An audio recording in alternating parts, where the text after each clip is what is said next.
Hiya. Firstly, very quick thank you. I was hoping to raise 200 quid for Kidscape. It's already doubled that, so that's amazing. Thank you so much.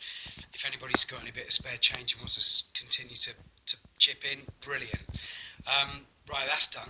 So this video is really in response to Ben from the 401 Challenge's request for people to share more personal experiences around bullying and to maybe give a bit more personal insight into why the 401 Challenge has inspired them to get involved. So here goes. My first experience with bullying was actually indirect, but it was something that really stuck with me, and that was as really, in infant school. I would have been 5, 6, around about that age, and I just remember watching a couple of instances where, littler kids or more vulnerable kids in whatever way were being pushed around in the playground, getting hit, getting picked on, and I had a very strong sense of fairness, I guess, which was instilled in me by my parents. But I was such a tiny little thing, little bird bones, that I felt powerless. I felt powerless to go and stop that and step in, and that affected me maybe more than I'd realised at the time. So that was probably my first sort of introduction to strong feelings around what bullying can do. Then when I moved up to secondary school, so I would have been, about 12, that's when I experienced more direct bullying, albeit predominantly psychological. I was never really hurt. I was just embarrassed and humiliated quite a lot in front of my peers, which I found quite damaging. And it was basically because I was still small, and I didn't. I was just one of those kids who didn't grow until I was, nearly 17. So at a period in my life where the rules had suddenly changed and it was no longer important or impressive to be good at, drawing or maths or drama or sport to a degree you could kind of get away with, but basically it was suddenly really important about what you wore and basically whether you had pubes or not, So somebody with no whiskers in sight and a voice still 2 octaves higher than everyone else's, I became a victim of a lot of teasing and found that, more psychologically damaging than I'd realised, quite honestly.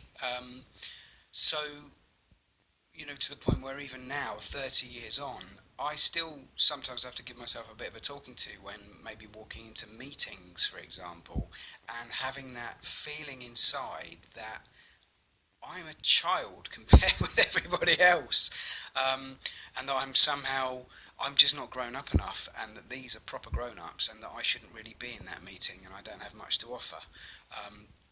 So, that's my personal experience, but more broadly, I think that the subject of bullying, and I wish really there was another phrase for it, because you can just attribute this just to school, and I don't think it is, although I think talking to kids is really important, and getting this stuff addressed as early in life as possible is important.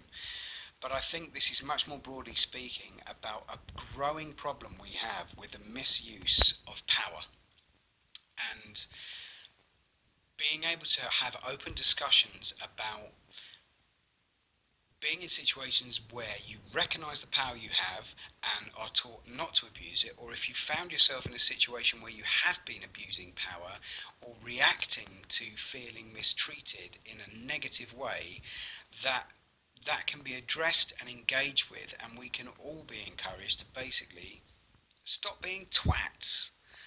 And I think it's really important because, now, bear with me on this, some of you might find this a bit too dramatic, but my thought process goes, if somebody like me can get relatively lightly bullied and be affected by it for years, if therefore you spill that on to somebody who's maybe has come from an abusive childhood in some shape or form, maybe violence and aggression is what they've been taught.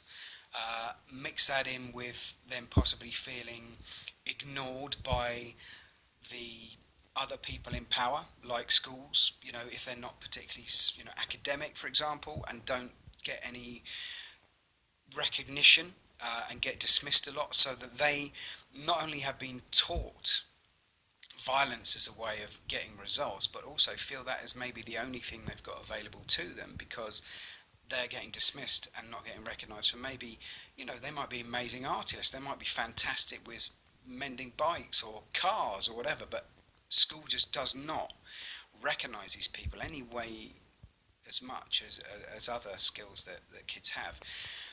You can further extrapolate that out to this thought, which is, if people can do that, why is it not compared with if you've been caught in a war-torn area? If real extreme violence has been the only thing that you've really been exposed to, if you also then feel ignored and pushed around and bullied by a different society who are basically saying to you, stop doing what you're doing and become us, or don't, and suffer, is it really that much of a surprise that we're experiencing stuff like fundamentalism? We need to, what's my point here? We need to listen to both sides. That just slamming bullying and the abuse of power, and defending the people that are victims is only one side of things. If we stop engaging and trying to understand why violence happens, why people become extremists, and not looking at ways that we can positively redirect that energy and that passion, then we've only won half the battle. So this is why it's so important to me. This is why I want to continue doing some work with Ben if I can. And this is why I encourage anyone else to share any thoughts about the abuse of power, about their personal experiences with bullying, and get involved. Because Ben really wants this discussion to happen, way beyond getting recognition for what is still a brilliant, it's going to be a world record in a few days' time. I think that's about it. Thanks very much. Get involved in whatever way you can.